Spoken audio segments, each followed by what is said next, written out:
Assalamualaikum warahmatullahi wabarakatuh. Perkenalkan, nama saya Mahmud Nugroho. Saya dari Universitas Kanjuruhan Malang, Fakultas Ekonomi dan Bisnis, program studi S1 Manajemen. Nah, baik, kali ini saya akan mereview kembali untuk mata kuliah Pendidikan Kewarganegaraan yang mana akan membahas tentang wawasan Nusantara. Apa sih wawasan Nusantara itu?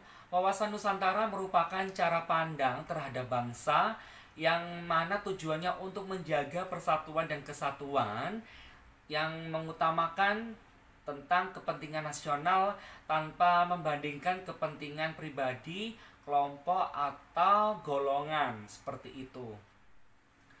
Wawasan Nusantara itu sendiri sebagai pedoman ataupun dorongan, motivasi, rambu-rambu dalam menentukan kebijakan maupun keputusan dalam penyelenggaraan negara, baik itu dari pusat maupun dari daerah, bagi seluruh rakyat Indonesia dalam menentukan kehidupan berbangsa atau bernegara.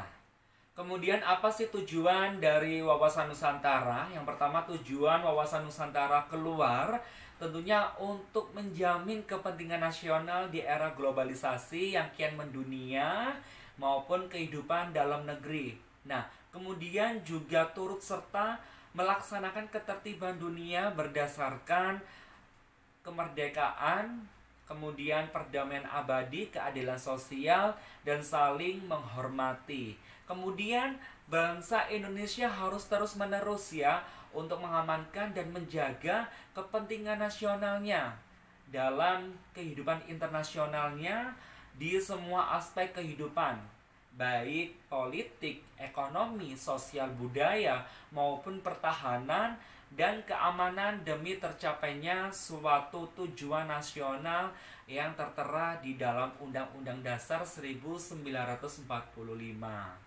Kemudian tujuan wawasan Nusantara ke dalam yang mana mementingkan kepentingan persatuan dan kesatuan di segenap aspek, baik itu aspek alamiah maupun aspek sosial.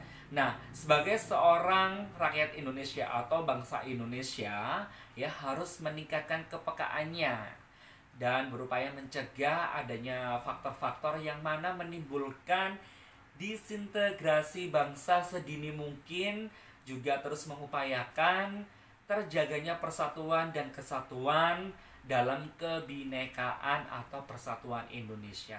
Jika mengacu pada pengertian wawasan Nusantara, sebenarnya fungsi utama dari wawasan Nusantara itu kan adalah sebagai panduan, pedoman, kemudian juga acuan bagi bangsa Indonesia dalam bernegara. Nah, fungsi dari wawasan Nusantara itu ada 4. Yang pertama adalah wawasan pertahanan dan keamanan nasional, kemudian juga ada wawasan kewilayahan Indonesia, wawasan pembangunan, dan konsep ketahanan nasional. Yang pertama, untuk wawasan pertahanan dan keamanan nasional, yang mana mengarah pada pandangan geopolitik negara Indonesia, yang mana pandangan ini mencakup tanah air serta segenap wilayah negara kesatuan Republik Indonesia.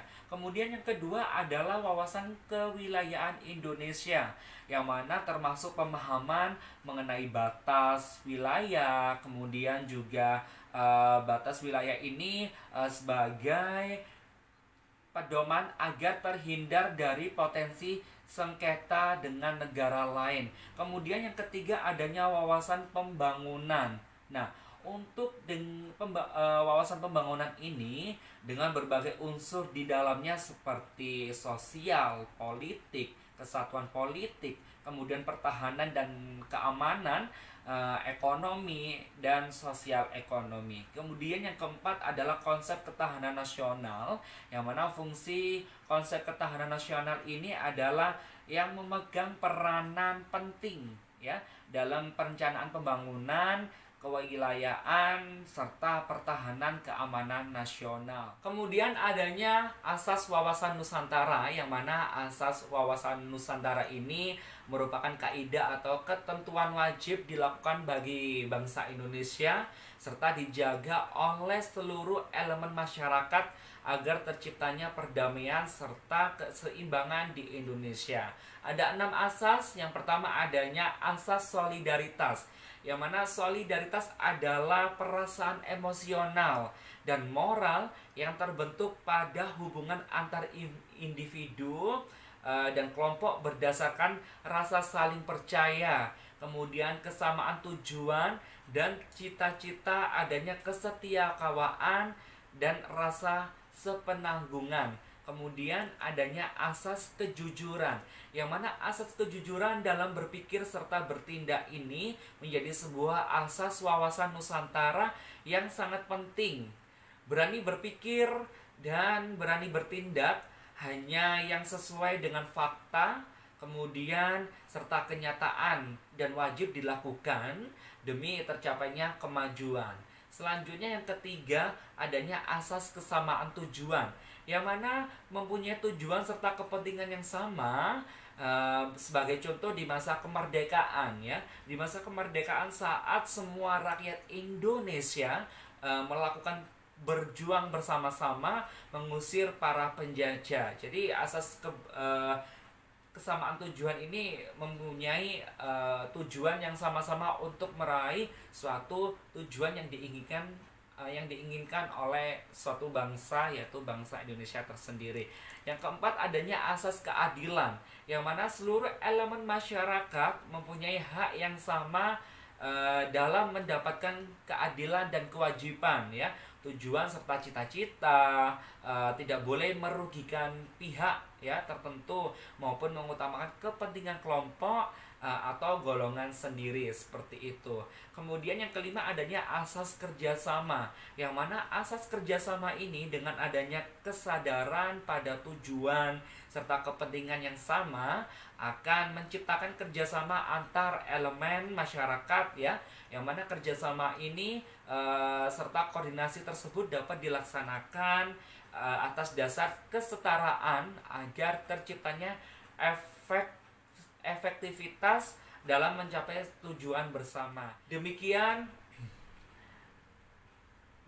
materi tentang wawasan Nusantara dalam mata kuliah pendidikan dan kewarganegaraan. Tentunya saya terima kasih banyak atas perhatiannya.